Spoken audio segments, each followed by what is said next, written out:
Yes, everyone is welcome to English class with Dr. Shakun Sharma.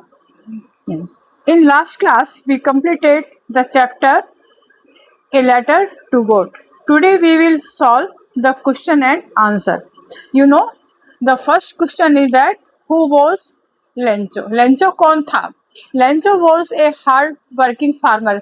Lencho एक कठोर परिश्रम करने वाला किसान था. He lived with his family in a lonely home on the top of hill. He lived with his family. वह अपने परिवार के साथ में पहाड़ के ऊपर अकेला रहता था. Why was Lencho happy at the beginning of the story? कहानी के प्रारंभ में लेंचो खुश क्यों था? Because his crop needed rain. क्योंकि उसकी फसल को रेन यानी बरसात की आवश्यकता थी. And dark clouds appeared in the sky. और आसमान के अंदर यानी काले बादल दिखाई दिए, इसलिए वो खुश था. What destroyed his entire crop? यानी उसकी जो क्रॉप थी, फसल थी, वो किस प्रकार से नष्ट हो गई. A heavy hailstorm destroyed his entire crop. यानी बहुत भारी मात्रा में ओले गिरे, उससे उसकी फसल नष्ट हो गई. Question number 4.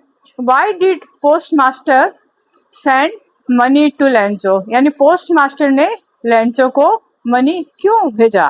Because he thought an act of charity wants to maintain Lencho's faith in God. Because he thought an act of charity. उसने एक ये चैरिटी यानी दया का कार्य समझा.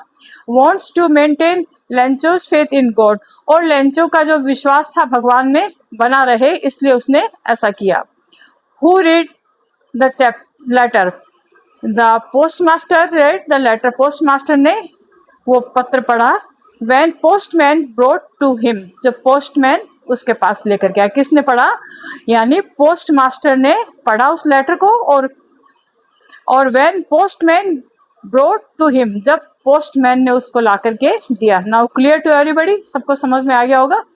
I have narrated in Hindi also. मैंने आपका आंसर है वो हिंदी भी करके बता दिए. ठीक है, आगे चलते नेक्स्ट.